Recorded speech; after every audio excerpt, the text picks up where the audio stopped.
Apa kabar? Selamat pagi teman-teman semuanya. Saya bikin video ini di suasana Jumat pagi yang begitu cerah ya. Jumat berkah ya. Apalagi semalam dini hari tadi ya. Tim nasional Indonesia Indonesia U23 ya. Berhasil menyingkirkan Korea Selatan U23 di ajang Piala Asia U23. Dan ini merupakan hasil yang membuat kita tentunya sangat-sangat merasa bangga ya. Hasil yang begitu ditunggu rakyat Indonesia.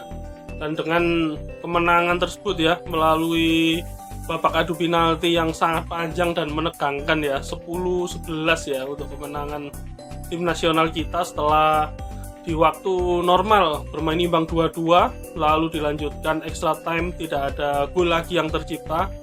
Akhirnya di babak adu penalti tim nasional kita berhasil memenangkan pertandingan ya. Hasil ini tentunya membuka peluang tim nasional U23 ya untuk melaju ke Olimpiade 2024 di Paris ya.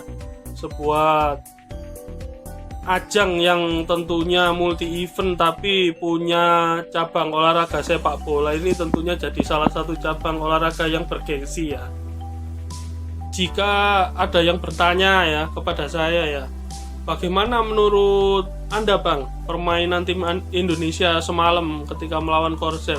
Ya saya lihat memang tim nasional kita layak menang ya. Bagaimana mereka meskipun ketika dalam kondisi 11 lawan 11 pemain Korsel ini mereka tetap bermain menyerang ya. Dan bahkan itu Marcelino sempat mendapatkan peluang bersih ya di depan gawang setelah melakukan operan 1-2 dengan Rafael Strijk ya. Ini menunjukkan bahwa level tim nasional kita ini sebenarnya sudah berada selevel dengan Korea Selatan dan negara-negara kuat Asia lainnya ya, seperti Jepang, mungkin Saudi Arabia, Uzbekistan, bahkan Korea Selatan ya. Dan harus kita akui ini adalah kerja keras dari semua pihak ya, terutama PSSI, Ketua Umum PSSI, kemudian Coach Sintayong, para pemain dan para staf, dan tentunya dukungan yang luar biasa dari fans Garuda yang tidak henti-henti ya di Qatar ya. Ini membuat tim nasional kita bermain begitu luar biasa secara organisasi permainan, secara taktik, bahkan secara fisik. Semalam mereka terus bermain begitu Spartan ya, sampai 90 menit plus extra time. Ini tidak mudah teman-teman ya. Apalagi kalau kita melihat tim nasional kita yang terdahulu ya, jangankan main 90 menit ya, main 60 menit aja sudah habis staminanya. Tapi progres yang ditunjukkan tim nasional kita ketika di tangan Coach Sintayong ini benar-benar jauh di atas ekspektasi saya sebelumnya dan benar-benar luar biasa. Ini yang menjadi sebuah catatan yang saya catat ya. Mereka tidak hanya punya kemajuan di sisi fisik tapi juga di sisi taktik dan bagaimana pemahaman bermain dan visi bermain mereka ini sudah sangat, levelnya ini sudah next level gitu teman-teman ya. Meskipun meraih kemenangan ya, dan tim nasional Indonesia menunjukkan progres yang begitu luar biasa, tapi tetap saja ada orang-orang yang meragukan ya bagaimana progres yang diperlihatkan oleh tim nasional Indonesia U23 di bawah asuhan Coach Sintayong ya. Dan kalau kita melihat ya sepak bola kita agak ke belakang ya, memang sebelum dilatih Coach Sintayong ini mereka ini tim nasional ini sangat-sangat kesulitan ya untuk meraih kemenangan ya. Jangankan di level Asia ya, tapi di level Asia Tenggara pun ini tim nasional kita ini kesulitan melawan tim-tim seperti Vietnam, Thailand ya, bahkan Malaysia, Myanmar, itu mereka kesulitan meraih kemenangan ya. Dan ini menjadikan bagaimana masyarakat Indonesia ini sangat-sangat haus ya akan kemenangan, utamanya tim nasional kita yang bermain bagus dan bisa meraih kemenangan tidak hanya melawan tim-tim Asia Tenggara tapi juga tim-tim papan atas di level Asia ya. Dan di era Coach Sintayong ini benar-benar tim nasional Indonesia bisa dibawa bermain selevel ya di level Asia ya. Yang menarik itu adalah ketika Erick Thohir ya, Bapak Erick Thohir ini pertama kali menduduki posisi sebagai ketum PSSI ya. Yang saya lihat adalah beliau ini tahu ya sisi mana dulu yang harus diperbaiki, dan ternyata beliau memutuskan untuk memperbaiki tim nasional kita dulu. Kan kalau kita menjadi ketum PSSI ya, ketum PSSI itu kan dihadapkan pada masalah-masalah serius ya di sepak bola kita ya. Utamanya adalah soal liga kita yang belum begitu bagus, soal pembinaan ya, soal wasit, soal kualitas timnas yang tidak begitu mumpuni, dan ini tentunya menjadi persoalan-persoalan yang tidak bisa diselesaikan dalam satu malam ya, dan harus ada sebuah proses yang cukup bagus ya supaya semua masalah ini selesai gitu loh. Jadi Pak Erick Thohir ini memperbaiki kualitas tim nasional kita dulu ya, dan yang pertama adalah yang beliau lakukan adalah beliau memanggil pemain-pemain diaspora yang ada di Belanda ya.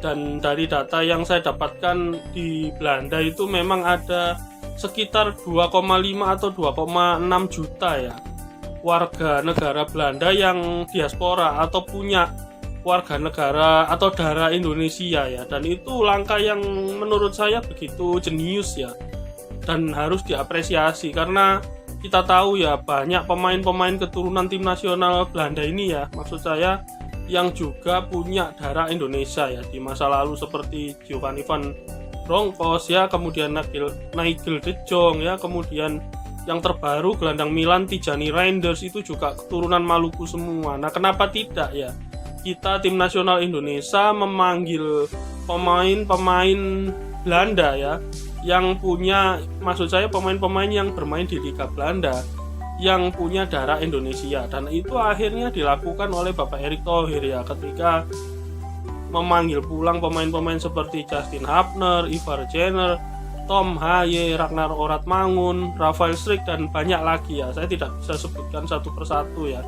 Ini merupakan langkah yang strategis dan bisa memperkuat tim nasional kita dengan cepat ya. Karena kalau kita lihat tuntutan masyarakat bola Indonesia ini atau fans sepak bola di negeri kita ini tentunya adalah sebuah prestasi. Mereka haus ya bagaimana memiliki tim nasional yang menangan ya, dalam artian punya kapasitas, punya kelas, bagaimana tim nasional yang disegani, yang bisa bermain bagus, menghibur. Ini masyarakat kita ini haus ya, masyarakat sepak bola kita ini haus di situ, dan Pak Erick Thohir paham betul ya, itu adalah sisi yang memang harus benar-benar diperbaiki terlebih dahulu ya. Jadi bukan berarti kemudian Pak Erick Thohir tidak memperhatikan liga ya, liga kita, Liga Indonesia atau pembinaan, tapi tentunya ada sebuah proses yang bergantian yang dilakukan oleh Bapak Erick Thohir ya. Karena kita tahu ya, Erick Thohir adalah seorang sosok yang punya banyak jam terbang di sepak bola ya. Apalagi beliau pernah menjadi bos di Inter Milan. Tentunya dengan skills dan knowledge beliau ini, beliau tahu ya apa yang harus dilakukan untuk memajukan sepak bola kita. Nah, yang saya perhatikan dalam setahun terakhir ya, tentunya ketika beliau sudah menjabat sebagai ketum PSSI, beliau mengambil langkah strategis itu tadi, memperkuat tim nasional kita, terutama tim nasional yang senior ya, dan U23, tapi tanpa memperkecil arti tim nasional yang di bawah usia itu ya, tetap diperhatikan. Karena itu tadi seperti yang saya sampaikan, masyarakat atau fans sepak bola kita ini seperti haus ya memiliki tim nasional yang kuat. Nah, itu dijawab dulu sama Pak Erick Thohir ya, karena ketika kita punya tim nasional yang kuat, menangan ya di level internasional, tentunya nilai branding kepada sepak bola kita ini akan naik ya. Ketika kita mau memperbaiki liga, orang akan lihat, oh ini tim nasional Indonesia yang kemarin punya prestasi misalnya di Piala Asia.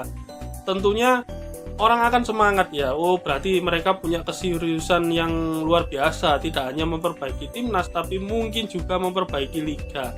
Kan juga sudah sempat ada wacana ya bagaimana di Liga Indonesia menggunakan VAR ya, dan tentunya itu sebuah ide yang menarik ya, dan masih kita tunggu bagaimana realisasinya ya. Nah, karena kalau kita tahu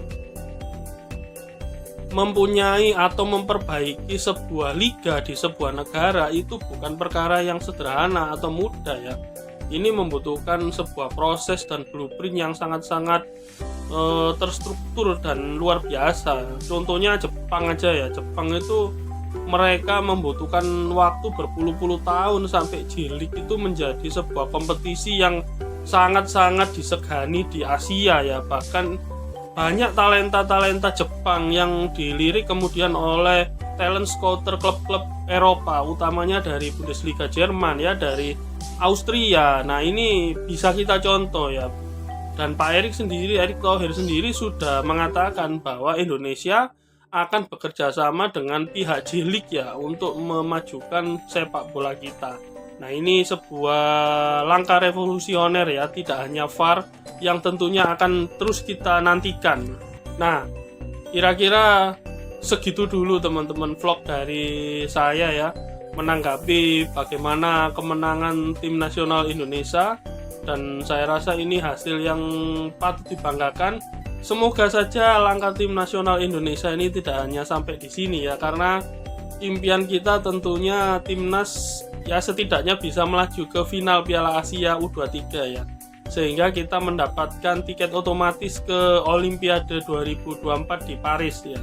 Ini akan menjadi sebuah nilai prestis yang itu tadi ya, seperti yang saya bilang, mengangkat knowledge dan mengangkat nilai dari tim nasional Indonesia sendiri, value dari tim nasional Indonesia sendiri ya, di mata dunia, di mata orang-orang Asia, dan di mata seluruh penduduk fans sepak bola pada umumnya. Sekian dari saya, nanti kita ngobrol-ngobrol lagi jika ada topik yang menarik. Tetap sehat teman-teman, tetap jaga pola makan yang teratur, istirahat yang cukup. Saya pamit dulu, salam sepak bola cerdas.